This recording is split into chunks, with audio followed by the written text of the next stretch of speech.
Bien que j'habite depuis 25 ans à 1 heure de la frontière, je ne suis jamais allé en Espagne. J'écris cela sans vanité. J'ai mis à ce refus une obstination qui remonte aux nausées de ma jeunesse. Non que j'eusse à l'époque choisi mon camp. Je regardais de loin, de trop loin. Mais je commençais à flairer une odeur de pourri partout où passait l'Occident. Les grands cimetières sous la lune devaient un peu plus tard compléter mon éducation. J'avais pris en grippe avant de les prendre en horreur, les singeries sanglantes. Salut, chemise, calot, serment, veillée, croix en tout genre, auxquels s'adoubaient les chevaliers de l'arrogance, du fric et de la mort.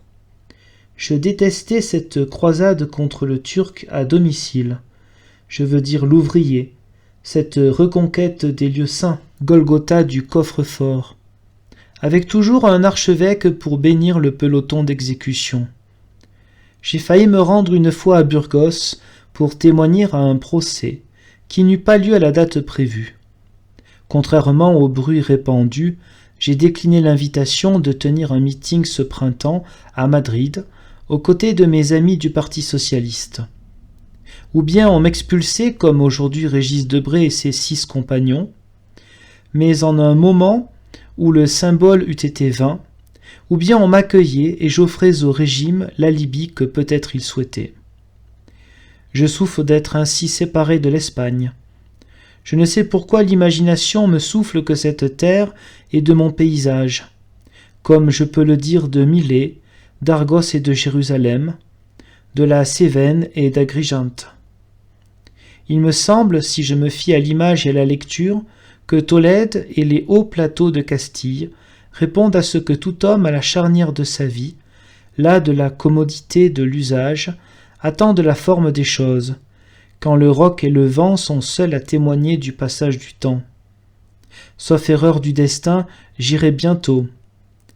En achevant son règne comme il l'a commencé, Franco, qui fut grand politique à sa façon de cheminer dans l'ombre de l'histoire, vient d'interdire à son régime de durer après lui. Moi qui n'ai jamais cru à Juan Carlos, ce roi de troisième main, je le plaindrai presque à l'idée de la montée du flot qui le noiera. Les 5 fusillés de septembre l'ont rejeté dans le néant du futur espagnol. Héritier de Franco, la belle jambe quand on court vers le vide. Cela, Franco le sent avec son instinct de renard. Je l'imagine se prenant à rêver au double de lui-même, là-bas, à l'autre bout du globe, qui tue comme lui sans parler, à ce successeur impossible, trop occupé qu'il est par sa propre besogne, l'illustre Pinochet.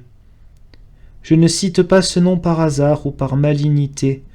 Je m'émerveille tout simplement que, le jour même où le Conseil des ministres, réuni par Franco, ordonnait l'exécution des 5, Pinochet eut reçu la plus haute décoration militaire espagnole, la Grand Croix du Mérite. Le mérite. Je me tais. Ce vieil homme qui va mourir et qui n'a plus le temps que de tuer encore un peu, de tuer et de prier pour le salut de son âme dévote, agenouillé soir et matin et tête nue devant son Dieu, dont il n'a jamais vu qu'il saignait, par les mains, par les pieds et à l'endroit du cœur, de toutes les blessures qu'inflige à tous les suppliciés, tous les bourreaux du monde. Mais non, me disent les journaux, il prend aussi son petit déjeuner sitôt levé avec madame, il se promène aussi dans les allées de son jardin, il adore aussi les petits enfants, pourvu qu'ils ne grandissent pas, il envoie aussi ses balles de golf dans la direction du trou, il tire aussi l'alouette et le lapin, toutes choses qui ne sont pas données à n'importe quel caudillo de 83 ans. Ce vieil homme, maître des Espagnes, vainqueur des Espagnols qu'il a tués plus que personne sur la terre, si j'étais peintre, je ne ferais pas son portrait comme celui d'un monstre ou d'un fou, mais comme celui d'un homme très ordinaire, tel qu'en produit notre Occident chaque fois qu'est en péril l'ordre qu'il a sécrété. Monsieur Thiers de l'Inquisition. Je l'ai vu hier à TF1 dans son uniforme de grand amiral. 500 000 des siens l'acclamaient. Les mots qui sortaient de sa bouche étaient plus usés que sa bouche.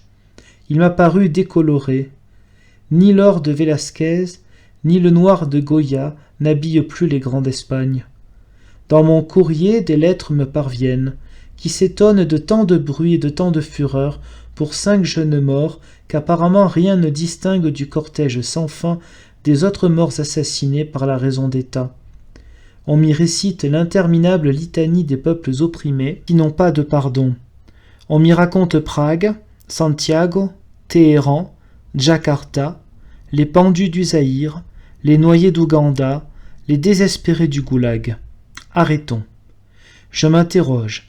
J'avoue que dans l'iniquité j'ai moi aussi mes préférences. Peut-être est-ce cela que je ne pardonne pas à Franco, la nécessité de la haine.